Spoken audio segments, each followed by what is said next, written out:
I'm Joshua Unruh, your superhero scholar, and welcome to a Superhero University one-shot, a brief history of the team-up event. Have a seat. Class is now in session.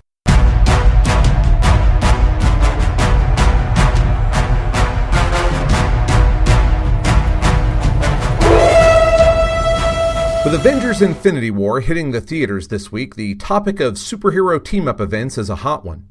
It took the Marvel Cinematic Universe 10 years to get to the point that they're teaming up entire teams now rather than just individual characters. And while this grand experiment was never a guarantee, this wild mishmash of characters and concepts getting together to fight a threat too great for any single team of heroes was simply inevitable. Why would I suggest that this whole idea couldn't have helped but happen? Because it has eventually happened literally everywhere else superheroes have appeared. Ever. And it started early. We'll talk in depth about Superman someday, but what's most important now is that you realize two things. First, superheroes as a concept didn't exist until Superman hit newsstands in 1939. Second, they were both immediately and wildly successful. The golden age of comics saw a boom in new characters as everyone rushed to capitalize on this new genre. There were a lot of companies just making slightly different versions of Superman. Some of those, like Captain Marvel, would grow to become very different than the Man of Steel and eventually become an influence back on him. But many of the new heroes were created by National, who would become DC Comics, and existed right alongside Superman and Batman. And it was only a matter of time before somebody had the idea to put all these established solo characters in one book. About a year, in fact, because it happened in All-Star Comics number 3, published in 1940. That first team is the Justice Society of America. The basic concept is simple. If you care about Wonder Woman or Green Lantern, then you might pick up a JSA story and discover Hourman, Hawkman, or The Flash. Oddly enough, Superman and Batman didn't originally appear in the team.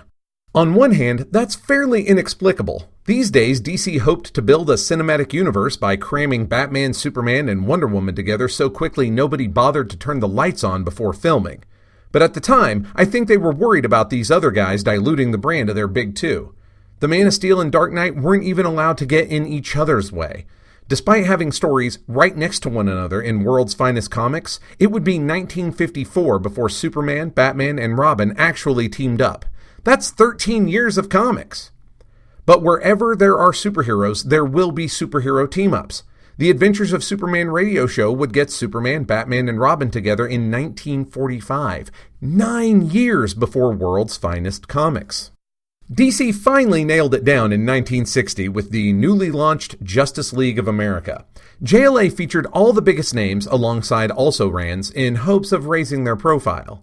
By 1961, you had the Golden Age Flash of the JSA crossing a dimensional barrier to buddy cop with the Silver Age Flash of the JLA, thus creating a team-up that spanned universes and introduced an extremely useful bit of superhero mythology, the multiverse. Inevitably, this led to the JSA and JLA teaming up, creating the first ever team of super teams.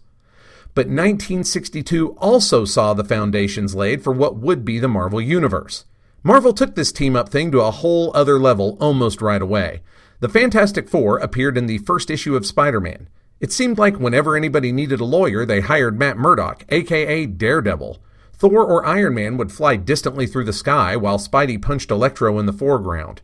Everyone lived within 5 boroughs of each other in the Marvel Universe, so it was a no-brainer that when Galactus, Devourer of Worlds, showed up, Mr. Fantastic would call in everybody to help keep Earth off the menu.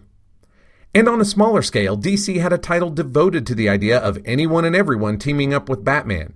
Marvel had the same idea, only with Spider-Man. Comics went deep into the idea of what if all our heroes had each other's phone numbers, and then went deeper with what if all our villains got each other's phone numbers too. But other media just dipped their toes, and often in bizarre ways. TV had obviously replaced radio as the dominant mass media by this time, and you might have heard of this little show about a man in a satin bat outfit solving the crimes of notorious performance art criminals. In 1966, Batman became a global phenomenon that was deeply idiosyncratic, utterly unique, and fantastically successful. But even this oddball little show eventually introduced Batgirl, not to mention teaming the dynamic duo up with the Green Hornet and Kato. And even after Batman left the air, you'd see these weird variety shows hosted by a round table of masked do-gooders called Legends of the Superheroes. Seriously, I'll link some of these in the show notes, and you can sit in wonder at what a different time mid to late 70s television was. Because then, superheroes roasting one another and doing dance numbers could be successful. As far as team-ups on TV, though, that was mostly it for a long time. I mean, crossovers were so rare that it was a pretty big deal that Green Acres, Petticoat Junction, and the Beverly Hillbillies existed in the same universe. Remember when Law & Order crossed over with Homicide: Life on the Streets? I sure as hell do, and it was dope! But in the meantime, you had multiple Superman movies that never mentioned a larger world outside Metropolis. You had an Incredible Hulk TV show that went on an epic road trip of breaking into other people's labs, only none of those labs said Stark International over the door. In the 90s, CBS had a Flash show that had colorful villains, but no other heroes. But then, in 1988 and 89, out of nowhere, TV saw a weird flirtation with the idea of creating a universe of Marvel heroes. Remember when the Hulk from the 70s TV show met Daredevil and Thor? If you do, welcome to an exclusive club that none of us actually want to be in. If you don't, Marvel says thank you, because they'd like to forget about it too. Eventually, in the late 90s and early 2000s, the dark and brooding Batman the Animated Series accidentally became the foundation for a shared universe of animated DC heroes. I'm in the process of discussing this strange shift on my podcast, An Animated Discussion. It is incredible how a deeply idiosyncratic superhero show can become this whole other thing when they stop flirting with cameos like Zatanna and just have their two biggest heroes team up to fight their two biggest villains. But while things came and went on television, the comics never let the concept die. In fact, they went ham on it for like 50 straight years. There were two secret wars at Marvel. There was a Crisis of Infinite Earths at DC. Atlantis attacked Marvel. There was a visit from the superheroes of the 853rd century in DC 1 million, a demonic inferno in Marvel, an infinite crisis at DC, and there was even that time that the entire DC universe teamed up with the entire Marvel universe. That went so well that they had a baby universe that was made exclusively of character mashups. Have you ever wondered what a mix of Batman and Wolverine would be like? His name is Darkclaw, and he fights a Joker Sabretooth mix called the Hyena. What about Superman and Captain America? He's Super Soldier and fights a Lex Red Skull combo called the Green Skull. Wonder Woman and Storm became Amazon together. Yeah, that all happened. Whatever TV thought, comics didn't just keep the big team-up event alive, they shot it full of Vita rays and told it to grow up to be the president. And now TV and movies are swinging around to catch up. Obviously, you've got Infinity War bringing 40-some super people together to fight a being of immense power who just wants to add to his rock collection. But on the CW, you've got an entire miniverse of DC heroes that periodically cross over into one another's shows for big events, just like the comics.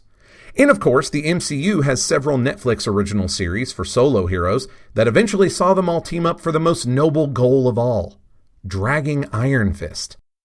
So, while the interests may have started out solely commercial, the concept of the super team-up arrived so early that it's now baked into the DNA of superhero comics.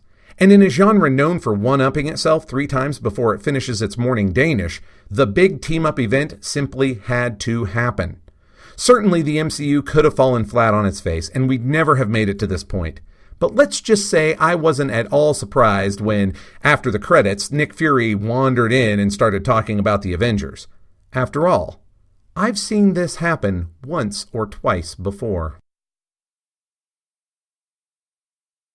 Thanks for attending this one-shot of Superhero University. Keep your ears open for more of these in the future. In the meantime, you can keep the conversation going with me on Twitter. I'm at Joshua Unruh, and the hashtag is SHUTeamup. Until next time, class is dismissed. Superhero University is a Pulp Diction Productions program and is 100% supported by listeners like you. To find out how you can keep this and our other shows in production, check out patreon.com/pulpdictionproductions. And if you can't support us financially, please leave the show a rating and review on iTunes.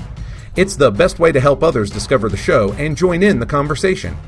Keep up with everything we're doing at www.pulpdiction.biz or find us at www.facebook.com/pulpdictionproductions.